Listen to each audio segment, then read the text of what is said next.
Hello बच्चों, आज हम करेंगे exercise 5.1 question number first. Which of the following statement are true and which are false, give reason for your answer. आपको कुछ statement given है, आपको ट्रू है कि फॉल्स है वो आपको बताना है। फर्स्ट पॉइंट है only one line can pass through a single point.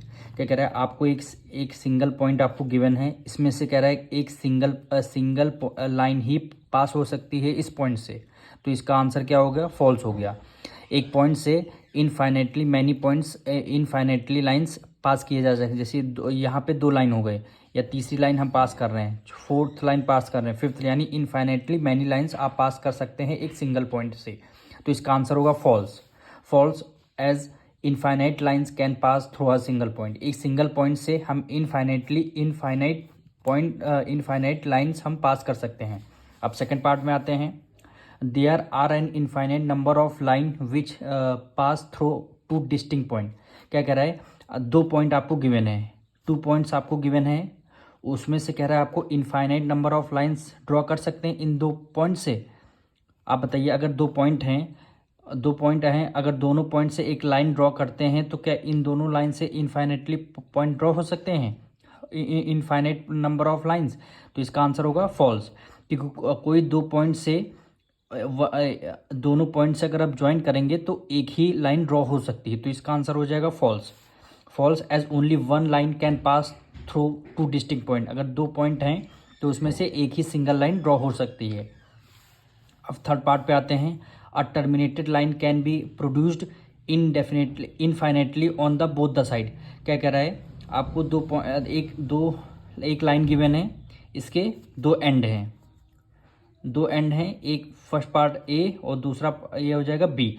क्या कह रहा है, इनको आप दोनों तरफ से प्रोड्यूस कर सकते हैं, यानी ए की तरफ हमने इधर प्रोड्यूस किया और बी की तरफ हमने उधर प्रोड्यूस किया, तो इसका आंसर होगा ट्रू हो जाएगा true. We can produce line on the both the side, यानी दोनों पॉइंट से हम लाइन को प्रोड्यूस कर सकते हैं।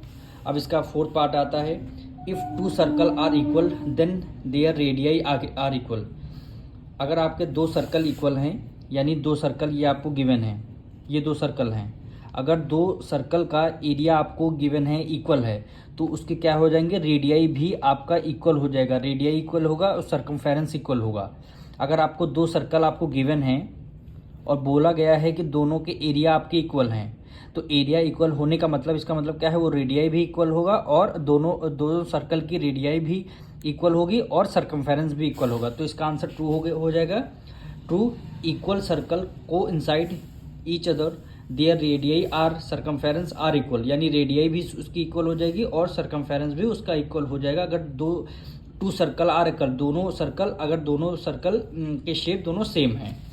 अब इसका लास्ट पार्ट हम करते हैं, फोर्थ पार्ट, यानी यहाँ देखिए, if A B equal to P Q, यानी A B equal to P Q हमें गिवन है, और क्या कह रहा है, P Q equal to X Y, यानी P Q equal to X Y आपको गिवन है।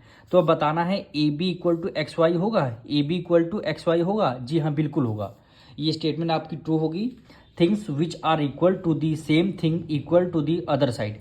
कहने का मतलब ये है, अगर देखिए आपको गिवन क्या है, A B equal to P Q, A B equal to P Q, ये आपकी फर्स्ट इक्वेशन हो जाएगी। और सेकंड आपको बोला है P Q equal to X Y, यानी P Q equal to X Y, ये आपकी सेकंड इक्वेशन हो गई। इन दोनों इक्वेशन को हम जब एनालाइज करेंगे तो देखना A B equal to X Y आएगा।